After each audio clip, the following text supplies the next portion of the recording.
The Green Bay Packers suffered yet another road loss after a 7-0 start at Lambeau Field.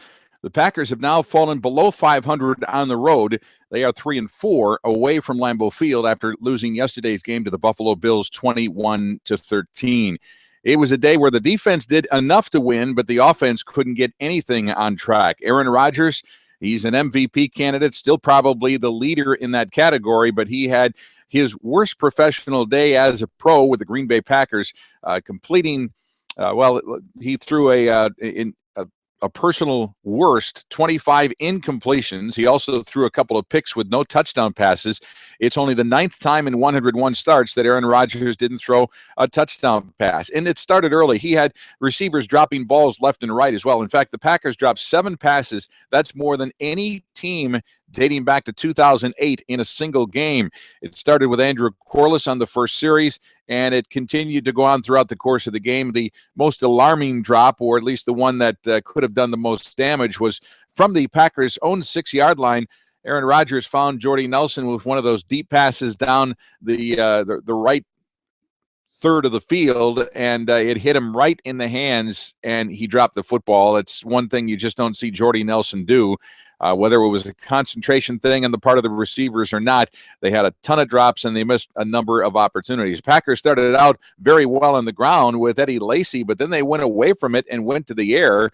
Aaron Rodgers throwing 45 passes, and his completion rate was not very good. His passer rating, a career worst 34.3. So that gives you an idea how the Packers played offensively through the air. Aaron Rodgers just could not get on track with his wide receivers.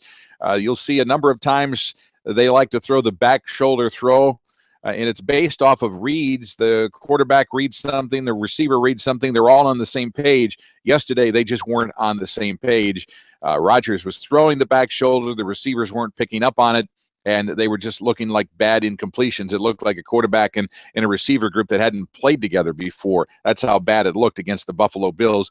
In the meantime, Kyle Orton on the other side of the field certainly wasn't setting the world on fire. His quarterback rating was just over 54 for the game. But I thought the Buffalo Bills head coaching staff, or coaching staff in general, made the big adjustment of the game. They came out in the second half after not throwing the ball well in the first half and ran the football. In fact, they ran it about 2/3 of the time in the second half. They ran 9 straight times in the third quarter on that drive coming out of the locker room from halftime. They only got a field goal out of it, but I thought it really set the tone. They also were very physical defensively, and they had just the right officiating crew for it. It looked like a number of penalties defensively, interference on the Packers receivers too early. The officials weren't calling it. And for Buffalo, it was the recipe, the right recipe for the right storm, as they got away with it. They got physical with the Packers, and the Packers did not match the physicality in that football game. Again, defensively, they held Buffalo to field goals. The only Buffalo touchdown came on a long punt return, a 75-yarder. Back in the first half. And that brings me to my next issue with the Packers. It's special teams. If Sean Slocum doesn't get his group corrected soon, and it may be too late, he may lose his job at the end of the season. This is a unit that not only gave up the punt return for the touchdown yesterday, but they had a 53-yard Mason Crosby field goal attempt blocked as well. That's 6 blocks now for the Packers on the season.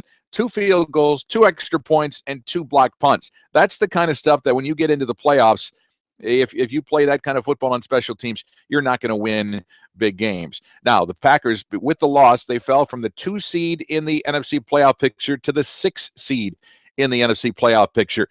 In reality, their chances of securing home field advantage throughout the playoffs, even if they win the last 2 games, is probably 50-50 at best. Their best possibility now is to continue to win the last 2 games.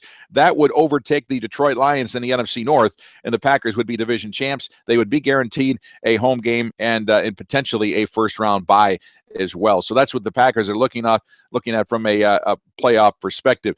The alarming part is the fact that the Packers look so good at home. I mean, they're just cleaning the clocks of their opponent, including the New England Patriots, who are a very formidable foe a few weeks back.